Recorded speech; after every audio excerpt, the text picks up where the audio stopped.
This is the Stephen Mansfield Podcast.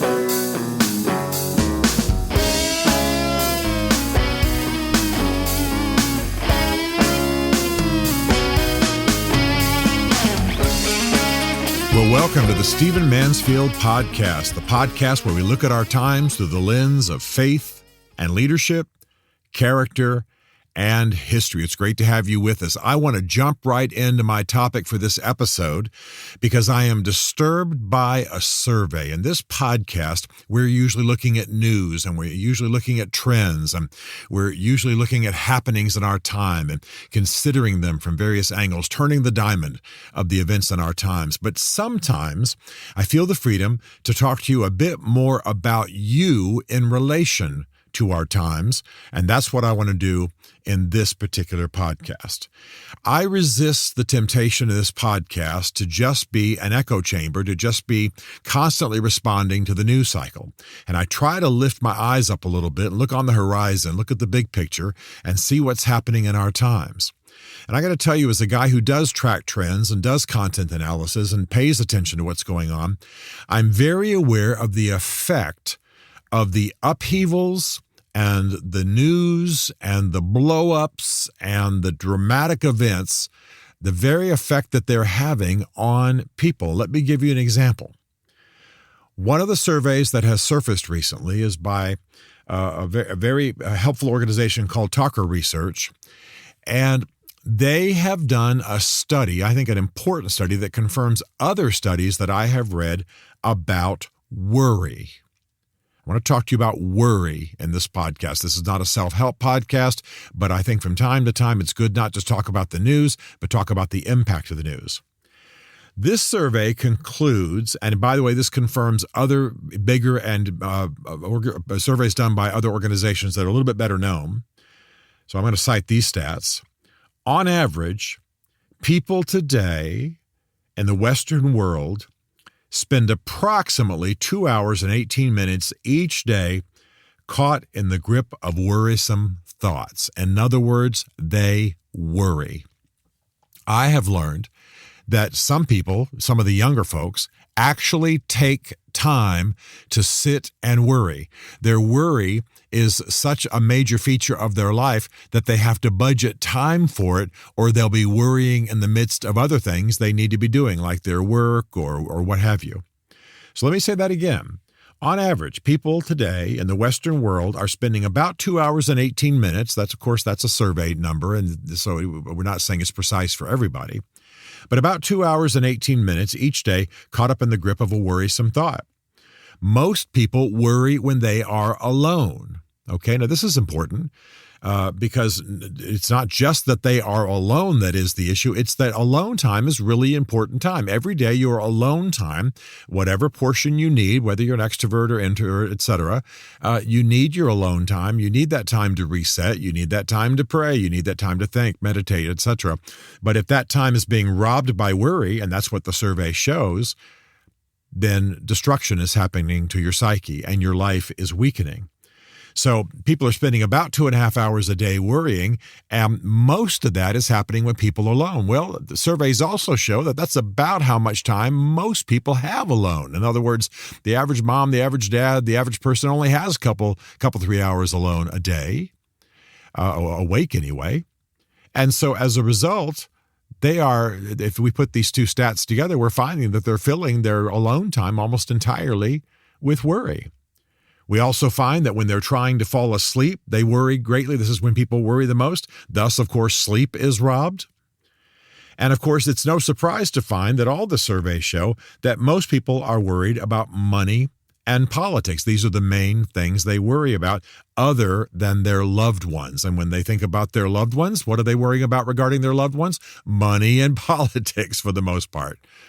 So these are sad statistics. I mean, I went on the news just before I came into the studio here, and I'm watching one news source just basically saying that Trump is ruining America. America only has a few months left. Basically, Europe is tanking. I mean, the whole world is falling apart if you believe the news. So if I don't have any framework, if I don't have any faith, if I don't have any reference, if I don't have people being ballast for my soul, then I'm going to sit around worrying for 2.5, perhaps even as much as 3 hours a day. I'm going to worry when I'm alone, thus robbing me of my peaceful alone time, which everybody needs. I'm going to worry when I'm falling asleep, thus infringing on the sleep I desperately need. We're all learning more about how much sleep we need. And of course, since money and politics is constantly in the news, I'm going to constantly have new fuel given to those worries, and I'm going to lay those worries even on the ones I love. So even sitting with a loved one cannot just be gentle touch and smiling and fun. It can now be transformed into a chance to look at them and feel fear because we're concerned about their future. And I want to say to you that far more damage can be done by this force of worry in a person's life than can actually be done by the events of the news. You know, a lot of what's happening in the news is either, or at least being reported in the news, is either not going to happen, or it's not going to happen as badly as is being predicted. But I know people who sit around on the crack pipe of whatever news source all day long. They've got it playing in their office. They're listening to it in the car. They're meditating on it constantly. I know families that actually have the news playing during their dinner time. I don't suggest that. But in other words, that person living a life like that has got hours and hours and hours a day of fearful, oh my God, the world's about to end kind of stuff coming.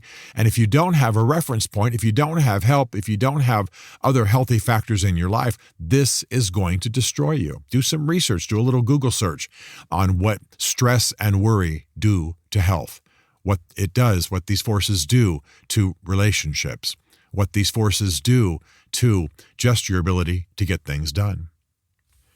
And I'm bringing this up because I believe this podcast is mainly for leaders. It's broader than that. We got a lot of people listening to this who wouldn't think of themselves as leaders, but it's largely about events. It's largely about how to respond to events, about how to make a difference. Got a lot of leaders who listen to this, and I'm grateful for that. Of course, everybody's welcome. And I think it's important that we ponder how to manage this issue of worry and fear and concern. And I'll tell you my main phrase about worry, and yes, it's Christian-oriented. I know that many of my listeners are not Christians. You're of other faiths or no faith, and you are certainly welcome. You know that you are, but of course, I've reserved the right to speak as a Christian. But worry, as I define it, is stepping into tomorrow and viewing it apart from the grace of God. Worry is putting yourself mentally into the future and then viewing it apart from the grace of God because you don't have the grace for the future yet. In other words, I've got grace for today. I've got God's provision for today. I've got God's strength for today. That's what He's promised me. But I don't have God's grace and provision for 6 months from now. So if I'm worried about 6 months, or I'm worried about the next presidential election, or I'm worried about what's going to happen when I'm 80, or I'm worried about you understand what I mean? I'm mentally and in my soul, I'm living in tomorrow when I don't have grace for that time yet. So I certainly believe in future planning, and I certainly believe in paying attention to the future. I spend a great deal of time prognosticating and guessing what the future is going to be. However, I don't live in it. I don't let my soul be married to it. I don't evaluate it or let it affect me as though it is today. I only have grace to live today. So I'm planted in the present. Yes, I plan for the future, but I'm planted in the present. And I only evaluate life from the standpoint of the grace I have today. And I want to suggest that a lot of the news that we hear, a lot of what we read, a lot of our conversations, maybe certain people in our lives force us to step into the future and look at the future and become preoccupied with the future. Well, we don't have the grace to deal with that yet. Now, that doesn't mean we have to be stupid. We got to ponder some future trends and do some things financially and do some things maybe legally and prepare. Young people should be thinking about the future in terms of how they get their education and what degrees they get and things of that nature. Yeah, of course, preparing for the future is important. But not letting a future orientation dominate you so that it robs you and draws you so much into the future that you're living in it apart from the grace of God, the provision of God, the things that you need. This is one of my main barriers against being destroyed by worry and by fear. I live in the present. I have what I need for the present. Yeah, I can think about the future and I can make plans for the future, and I do. However, I'm careful. I'm careful not to let myself be drawn into the future, fear the future, live a year or 2 or 10 or 50 or 20 down the road, I try to be aware all the time that I don't have what I need for the future. I just plan, do the best I can, but I live in the present. And I want to say to you straight up, if you are a fearful person, if you are a worrisome person, you are probably storming into the future and viewing it all apart from the grace and provision of God, and it's going to destroy you. We are learning even more about what fear and worry do in our souls and our minds, the way they corrode our brains, literally corrode the synapses between the cells in our brains, and it's destructive. It is a cancer. It might not be a physical cancer, although we know it can lead to a physical cancer, but it is a cancer in our minds and our souls and our ways of behaving. All right, the other thing I want to tell you that is important for us to help deal with our worries is we have to develop the ability to know what to ignore. I'm going to tell you, especially a lot of you who are young and you are the digital natives, they call you. You've grown up with the internet. You've grown up with phones and apps. You've grown up being intimately connected online. That what that technology tells you is that you ought to be paying attention to everything equally, with equal level of force and attention all the time. And you just can't. You cannot be absolutely wired and incited by everything around you all the time. You will stroke out. You will have a heart attack. You will be mentally ill. You have to know what to ignore. You have to know what you're not going to pay attention to. You cannot pay attention to everything all the time. And if you're living an online life, if you're constantly plugged in, if your universe, basically if you're sitting on your couch and on your computer all day and paying attention to world events, you're going to be over-electrified, overstimulated, overfed with material and things to think about, worry about. You have to realize what to ignore. I read the news because I have a little bit of experience in these things, a little bit more knowledge maybe than a lot of folks about what's really happening in D.C. or how economic trends work, or, the stock market tanked 400 points today, but the statistics showed it'll be back within 30 days. And sure enough, that's been the case almost every time. My point is that I have a sense of what to ignore. I have a sense for a tone in a certain publication, a certain newspaper, a certain magazine, a certain online site. When I think that this is incendiary, this is clickbait, this is about trying to send me over the edge, I'm not going to pay attention to that. I use an illustration often, just a kind of an extreme thing to kind of help people think through what's happening with them. I've told this story before. I was sitting on my couch once after getting all my work done, just laying down, thinking and reading. And on a Saturday afternoon, Bev and I had a dinner later that night. It was just a few hours that I actually had to myself on the couch. And all of a sudden, my phone beeped, and I was told about somebody who had fallen off a bridge in Australia. I'm not quite sure why that came through, but somehow it did. I guess maybe it got through one of my filters, or I didn't have my app quite set right. But anyway, I got on my phone information about a guy who'd fallen off a bridge in Australia. Well, I thought to myself, I'm sorry that the guy fell off the bridge and died, but, this is on the other side of the world. And me being an historian, I often think, this is the first time in history, this era, in which I would have even known about that. 50 years ago, wouldn't even ever heard about it. But here I am expected to think and feel in response to what I'm being told. And then, as you know, if you've heard this story before, because I've told it several times, within 30 minutes, there was a correction. No, the gentleman did not fall off the bridge. And I just sat there and laughed. Here I am on the other side of the world, and I'm expected to have some response, positive, negative, relief. But somehow I'm meant to respond to a guy falling off a bridge on the other side of the world. Now, I'm a Christian. I care about everybody and their suffering as best I can, but I can't be worried about everything on the earth all the time. And this was comical because essentially my brain was occupied for about 15, 20 minutes with something that never even happened and was reported from the other side of the world. Well, that's the way a lot of our news is. I care about things. I care about people. Again, I'm a Christian. I care about humanity in the broad sense and care about individuals in the individual sense as best I can and when I know them. But you can't be equally caring about everything that happens on the planet. You can't be equally stirred up. Your soul will be exhausted. Your electrical connections in your brain and in your body will fritz out. You'll just have compassion fatigue, as they call it. It will fry you out. It will burn you out. It will dominate you with worry and fear. So you're going to have to develop some barriers. What do you ignore? Do you ignore some of the latest economic information? Do you ignore the scream fests on TV, the political scream fest? Do you ignore the more extreme, the world's coming to an end kind of people? Do you ignore those? You understand what I mean. You can't pay equal attention to everything. So set some boundaries, turn some stuff off, silence some things, have some do not disturb on, have time when that's not happening. You just have to do it. The third thing I want to say is that when it comes to the two things people are most worried about, politics and money, let me focus mainly on money, have a plan. People worry when they don't have a plan. And here I'm going to plug a friend of mine I have plugged many times before. I want to say the same thing I've said before because I think it's important. I will tell you when I am selling something that I'm going to benefit from. I'll tell you straight up. But I urge the work of my dear friend Dave Ramsey because I am watching people get free, get out of debt, get finances strong, grow strong businesses. And many, many people are destroyed by their fear of money. And it's not necessary. You can take control. You can manage your finances. You can make good plans. You can get out of debt, and you can build wealth. Now, I sound like an advertisement because what I'm doing is I'm contending for, advertising for, pushing you to realize that you don't have to be subject to economic devastation and fear. I got to tell you that the area I see more silly, what I call magical thinking, is when it comes to money.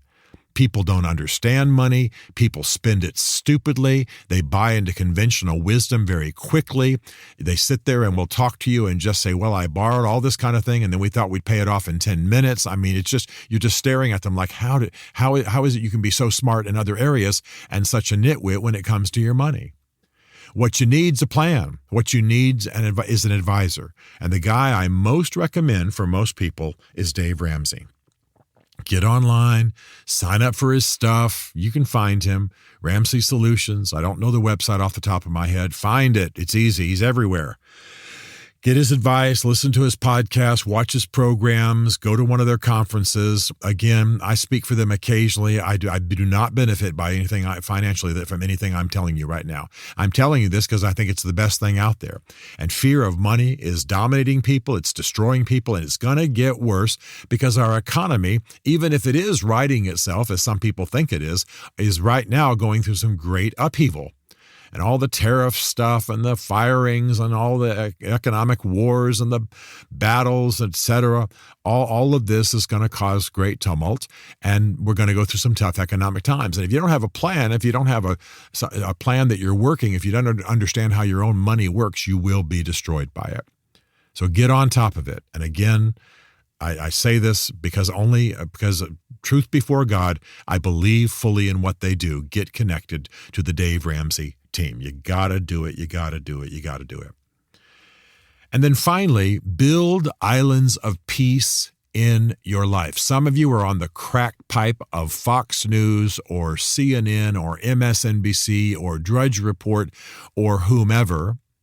And it is as though you're just mainlining. You've just got an IV going into your veins of disturbing upheaval. You're going to have to find some peace. You're going to have to take some walks. You're going to have to sit quietly on your porch with a guitar in your hands and a pipe in your mouth, or a stogie. You're going to have to find time. You got to build ritual. You got to find places in your life where you are at peace. Bev and I have rituals. We get up in the morning and we talk at length and don't start work right away. We both go into our separate offices and get our work done, and then we kind of reemerge with each other around cocktail hour and have a glass of wine and a few crackers or something or some nuts. And it doesn't matter so much what we have. Sometimes we're both just, I'm not really feeling like drinking anything. I just want to sit with you. We'll sit for a while. We end the day with conversation. We spend time on a porch. We go for walks together and separately. We make sure that one of us protects the time for the other one, et cetera, et cetera, et cetera. You've got to find that time. And the drive to work and the toilet session is not enough. Now, hear me on this. I know this is an unusual tone of the podcast for me, coming from Stephen Mansfield. But I'm not just interested in doing one of those hair on fire, here's what's going on in our world, oh my God, oh my God, oh my God kind of podcasts. You've got a lot of those, and if that's what you want, you can easily find them. I want to gain perspective. I want to have the 30,000-foot view. I want to understand trends and what's going on and how we can master our times, not just be subject to them. And one of the ways that you begin to master your life in our generation is that you slay the dragon of worry and fear. And people are spending 2.5 hours just worrying, in the grip of worry every day, right before they sleep. And when they're alone, this is robbing them, this is killing them, this is contributing to cancers, this is contributing to ill health, this is destroying relationships. Get out of it. Get out of it. Don't storm into tomorrow and view it apart from the grace of God. Stay in the day, make good plans, make good strategies. Be careful about what you're taking in. Be careful about what you're hearing. Be careful about what you're listening to. Know what to ignore. You can't pay full-bore attention to everything in the universe. You just can't. Make sure you've got rituals. Make sure you've got time. Make sure you've got peaceful islands of time in every day. Make sure you're managing your relationships. Certain people can often be stress agents in your life. Don't give yourself too much to that kind of thing. And then have a plan for the things that worry you. You're worried about your finances? Get help. You're worried about your health? Get help. You're worried about your kids? Do a better job parenting? Get help. Build community. Build good community of good people who can help you. Be proactive. I think I said it well a few moments ago, almost by accident. Don't be subject to your times, but master the force of your times in your lives. I'm concerned about our generation. I'm concerned about the young in particular, but there are answers. Before I return to a news story or to some new trend or something new we need to talk about in the next podcast, I want to make sure that I'm challenging you about this matter of worry and fear, because it's going to be one of the biggest, these are the two of the biggest forces you'll have to tame in our time. Go to it.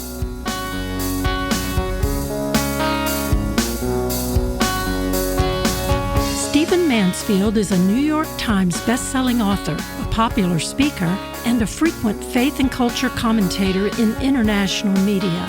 His groundbreaking books on faith and society include The Faith of George W. Bush, The Search for God in Guinness, Mansfield's Book of Manly Men, and Lincoln's Battle with God. Learn more at stephenmansfield.tv.